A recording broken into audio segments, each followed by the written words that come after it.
आचार्य जी। आचार्य जी, एक प्रश्न उठा था आज की एक्टिविटी से।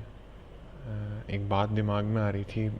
बचपन में एक कुछ प्रश्न सुना था कि जो यूनिवर्स है वो एक्सपांड होता रहता है अपने आप में। तो ये वो सेलेस्टियल बॉडीज़ ही नहीं होती हैं जो एक्सपांड होती हैं, वो स्पेस भी अपने आप में एक्सपांड हो रहा है। वो स्ट्रेच हो रहा है प्लास्टिक की तरह, या उसमें से स्पेस निकल रहा है। तो कुछ पारलौकिक है जिसमें से कि कुछ निकल के आ रहा है या है। तो आज कुछ गीत गा रहे थे हम, उसमें से एक गीत था कि तू प्यार का सागर है तू प्यार का सागर है, तेरी एक बूंद के प्यासे हम। आपने सत्रों में कई बार कहा है कि तुम्हारे जीवन में प्रेम नहीं है, प्रेम जो है वो अलौकिक है। तो जो लव का जो एक्सप्रेशन बाहर देखने को मिलता है, प्यार का जो एक्सप्रेशन कि if you feel love you should express love, जो आप बताते हैं कि प्रेम कुछ अलौकिक है और आप हार्दिक रूप से जीने की बात करते हैं। और एक एक्सप्रेशन जो बाहर सुनने को मिलता है कि लिव बाय योर हार्ट। तो वो कुछ समझने का की कौतूहल था कि वो प्रेम क्या है, जो वो अलौकिक क्या है जो उतर आता है देह में, व्यक्ति अनुभव करता है उसको। दो बातें तुमने करी और दोनों में एक ही साझी गलती कर रहे हो। ये जो यूनिवर्स है ये फैल भी रहा हो तो उसमें अलौकिक बात कुछ नहीं है। ये जितने ग्रह उपग्रह पिंड हैं अंतरिक्ष में, ये सब पदार्थ ही तो हैं। समय और स्थान, समय और आकाश, ये दोनों पदार्थ के साथ साथ चलते हैं। इसका मतलब ये है कि समय भी भौतिक है और आकाश भी भौतिक है। टाइम और स्पेस दोनों मटेरियल हैं, दोनों फिजिकल हैं। तो उनके साथ जो कुछ भी हो रहा है वो प्रकृति के भौतिक नियमों के ही दायरे में आता है। उसमें कुछ अलौकिक या पारलौकिक नहीं है। लगता है कि अलौकिक है नहीं। बात सुनने में ऐसे लगती है, अरे बाप रे बाप, जबरदस्त कॉस्मोलॉजी, ये हो रहा है वो हो रहा है, इतनी दूर का ग्रह है कैसे चमक रहा है। नास्तिक भी आस्तिक बन जाते हैं, कहते हैं अरे बाबा इतना विशाल ब्रह्मांड, जरूर ईश्वर होगा। नहीं, कितना भी विशाल हो ब्रह्मांड, वो ईश्वर का प्रमाण नहीं है। ब्रह्मांड आपको विशाल लग भी अपने आकार की तुलना में रहा है, नहीं तो ब्रह्मांड विशाल कैसे हो गया। एक बहुत बहुत बहुत छोटे कीटाणु के लिए आपका शरीर ही ब्रह्मांड है। वो आपके शरीर में निवास करता हो, आपका शरीर ही ब्रह्मांड है, उसको लगेगा अनंत है ये ब्रह्मांड। क्यों लगेगा? क्योंकि वो बहुत छोटा है। इसी तरह अपने आकार की तुलना में आपको लगता है पता नहीं कितना बड़ा है ब्रह्मांड, नहीं तो क्यों बड़ा है। फैल रहा हो, सिकुड़ रहा हो, कुछ भी कर रहा हो, फैलना और सिकुड़ना ये तो पदार्थ के ही लक्षण होते हैं। खींचो अपनी इलास्टिक को, पजामे में लगी होगी, फैल जाएगी, छोड़ दो सिकुड़ जाएगी। वैसे ही ब्रह्मांड में हो रहा है, आकार का बढ़ना, आकार का घटना, ये सब तो पदार्थ का खेल है, लगा रहता है। इसमें क्या अलौकिक बात दिख गई तुमको? पर चूंकि ये ब्रह्मांड के तल पर हो रही है बात, तो लगता है अरे जरूर ब्रह्म बैठा है ब्रह्मांड के पीछे, वही निर्माण कर रहा है समय का, वही ग्रहों की फैक्ट्री लगा के बैठा है, बीच बीच में ब्लैक होल दाग देता है। कुछ नहीं, ये सब ऐसे ही है। जैसे तुम्हारे घर के सामने ढेले पड़े हो मिट्टी के और ईंट पत्थर पड़े हो, वैसे ही ब्रह्मांड में चांद, तारे, सूरज, ग्रह, उपग्रह, उल्काएं, ये सब हैं। कोई अंतर नहीं है। अंतर बस तुलनात्मक है। ये जो सामने पड़े हैं ये तुम्हारे जिस्म के आकार की तुलना में छोटे हैं, तो तुम इन्हें उपेक्षा की दृष्टि से देखते हो। वही पत्थर जब अति विशाल हो जाता है तो तुम कह लगते हो बाप रे बाप, इतना बड़ा है, इसको जरूर किसी ईश्वर ने ही रचा होगा। तुम पत्थर फेंको तो वो भी एक रास्ता लेकर जाता है, एक पथ होता है उसका, एक ट्रेजेक्ट्री होती है। पर चूंकि वो पत्थर तुमने फेंका है तो तुमको लगता है ये ट्रेजेक्ट्री ठीक है, पैराबोला होता है वो। पर उसमें तुमको कभी कुछ विशेष नहीं लगा। क्या है, y² = 4ax रखा क्या है इसमें? कुछ नहीं। लेकिन यही जब तुम देखते हो कि बड़े बड़े ग्रह अपने विशाल सूर्यों के इर्द गिर्द चक्कर काट रहे हैं, तो तुम कहते हो किसी ने तो इनको इनकी कक्षा में स्थिर रखा है ना। अरे भाई, उन ग्रहों का सूर्यों के इर्द गिर्द चक्कर काटना भी प्रकृति के नियमों से वैसे ही संचालित है जैसे कि तुम्हारे द्वारा फेंके गए पत्थर का पथ। कोई अंतर ही नहीं है। पर हम प्रभावित हो जाते हैं, हम इंटिमिडेट हो जाते हैं। हमें लगता है बड़ी चीज है तो इसके पीछे बड़ा भगवान बैठा होगा। पारलौकिक, कुछ नहीं पारलौकिक। वही गलती तुम प्रेम के विषय में भी दोहराते हो। खेल है प्रकृति का, रसायनों का, भीतर की ग्रंथियों का, और उसको तुम कहने लग जाते हो ये तो कोई अलौकिक घटना घटी है, आसमानी इश्क है मेरा। क्या हुआ? रूहानी प्रेम हुआ है, मेरा इश्क सूफियाना।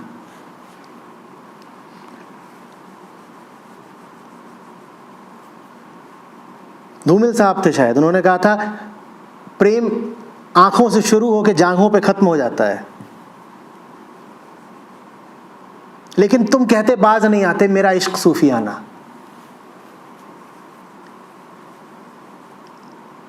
फिर तुमने लौकिक चीज को समझ लिया अलौकिक।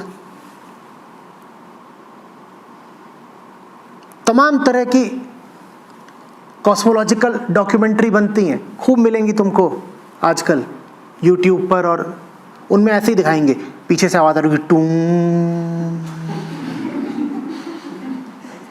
और एक सफेद लकीर पर्दे को चीरती हुई निकल रही होगी, और बताया जाएगा कि ये फलाना कॉमेट है और इसमें ऐसा होता है, इसमें वैसा होता है।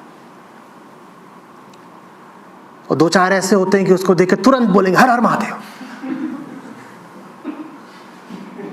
बिल्कुल श्रद्धा जग गई ईश्वर में, अल्लाह अकबर। अरे वो फिजिक्स है, वो उतनी ही फिजिक्स है कि जैसे कंचे खेलो, उसमें तुम बोलने लग जाते हो क्या कि बस अभी प्रमाणित हो गया कि भगवान है, बोलने लग जाते हो क्या? तो ब्लैक होल को देख के काहे को बोलने लग जाते हो कि प्रमाणित हो गया कि ईश्वर है? अभी हुआ था पिछले दिनों, एक ब्लैक होल की तस्वीरें आ गई, लोगों में मारामारी मच गई, बोले इसी दिन का तो इंतजार था। वो नाम दे दिए गए, कोई कुछ कह रहा है, कोई कुछ कह रहा है।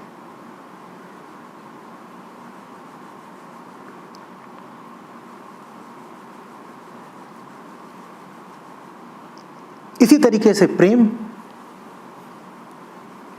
तुम्हें छींक आती है, तुम बोलते हो क्या कोई पारलौकिक घटना घटी है? बोलते हो। तो जैसे छींक है वैसे ही प्रेम है। शारीरिक। नाक में कुछ फंस गया छींक आ जाती, आंख में कुछ फंस गया इश्क हो जाता है। पर इश्क को तुम मानने लग जाते हो कि जबरदस्ती बौराए घूमते हो, कुछ हो नहीं रहा होगा तो भी आंखें चढ़ा के घूम रहे हैं। ये क्या हुआ है, क्या हुआ है? इंतजार कर रहे हो कि कोई बोल दे इश्क हुआ है, तुम बोलो वही तो।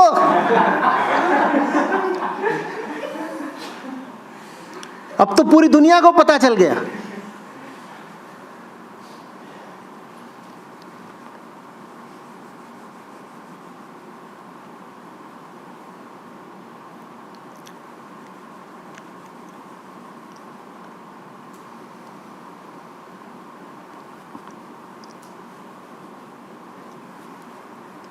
प्रेम का एक ही अर्थ होता है, ये जो मन है ना,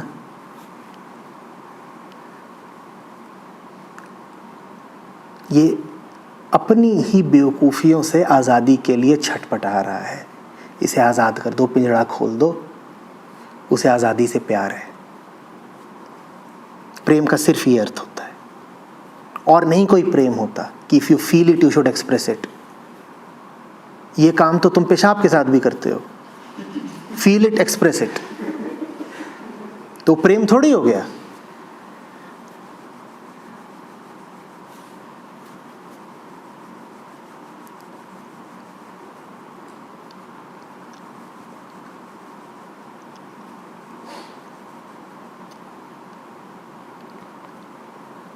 समझ में आ रही है बात?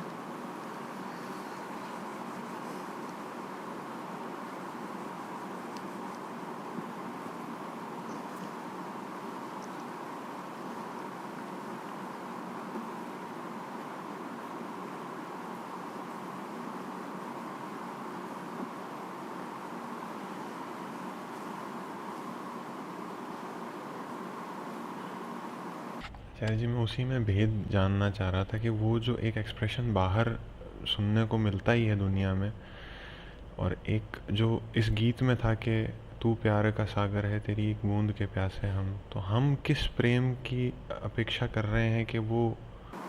प्रेम माने आकर्षण। जिसकी सांस रुक रही हो उसे किस चीज का आकर्षण होता है? थोड़ी ताजी हवा मिल जाए, दो चार सांसें मिल जाए, ये प्रेम है। हमारी चेतना का दम घुटा हुआ है, हम सब ऐसे ही जी रहे हैं ना, जैसे किसी ने गला पकड़ रखा हो, तो यही प्यार है। जिसने हमारा गला पकड़ रखा है वो हाथ छोड़ दे थोड़ी देर के लिए, जरा सी मोहलत मिल जाए,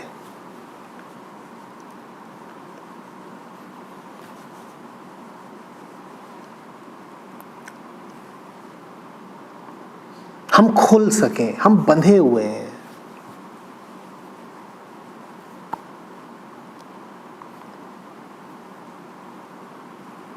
कुछ ऐसे बंधे हुए हैं इतने ज्यादा और इतने लंबे समय से कि बंधे होने का एहसास भी मध्यम पड़ गया है। पर एहसास मध्यम भी पड़ जाए तो भी बंधा होना तो अखरता ही है ना, बंधन तो कम नहीं हो जाते।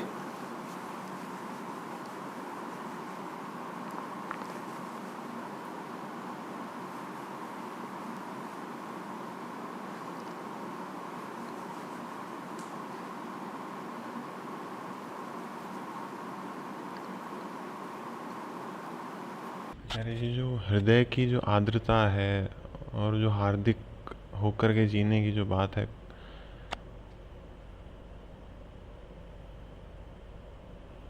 तो हृदय की आर्द्रता ही प्रेम है या क्या?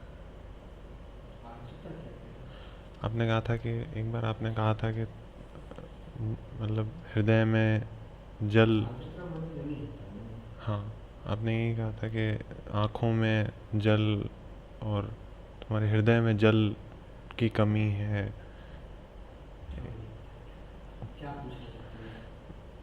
मैं इस गीत के माध्यम से मैं यही जानना चाह रहा था कि वो प्रेम क्या है। को काट कूट के तुम्हें कुछ नहीं पता चलेगा।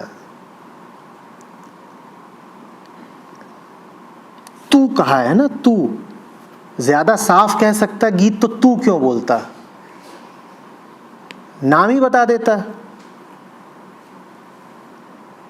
कि पिंकी प्यार का सागर है, उसकी एक बूंद के प्यासे हम। तू का अर्थ है किसी ऐसे की ओर इशारा है जो अनिवर्चनीय है, जिसका उल्लेख नहीं हो सकता, अकथ्य है। कुछ तो कहना ही था, यह भी कह सकते थे मो प्यार का सागर है, हो प्यार का सागर है।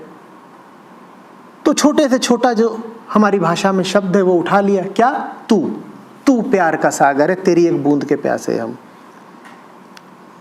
वो जो पूरा गीत है वो तू से शुरू होकर तू पे ही खत्म हो जाता है, तुम आगे बहुत ध्यान मत दो। तू माने कुछ है जो चाहिए, पर जो चाहिए उसको नाम भी नहीं दे सकते। लो, क्या दुर्गति है। क्या चाहिए, तू चाहिए, वो चाहिए, तत्, दैट।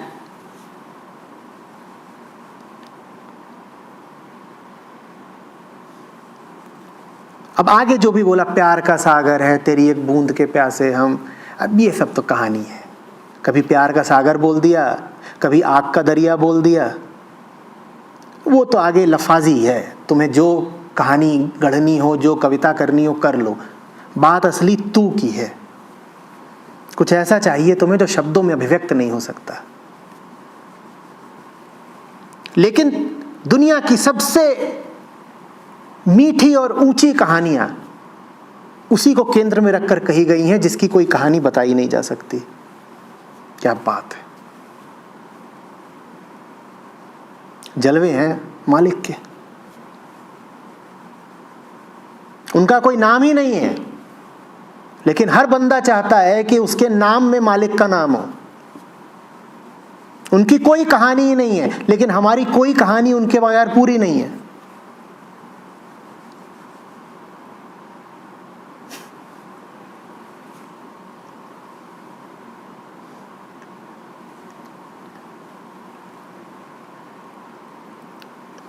उनका कोई नात रिश्तेदार ही नहीं है, कोई आगा पीछा नहीं है, लेकिन हमारे लिए जरूरी है कि हम उनको बाप माने।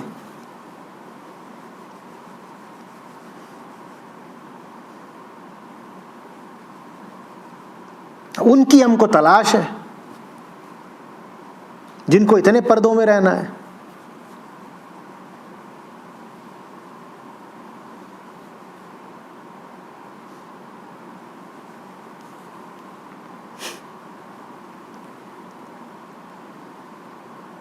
जो चाहते हैं वो मिल नहीं सकता,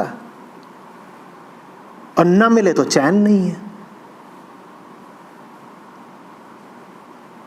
तो पाना तो है ही, और पाया जा नहीं सकता। ये प्रेम है।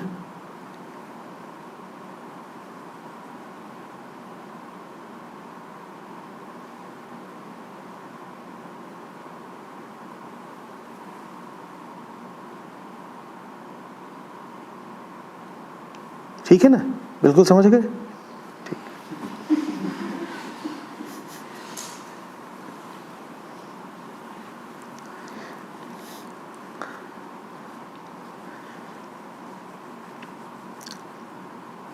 हमारे कबीर साहब और आगे बढ़ गए, बोले तू तू करता तू हुआ।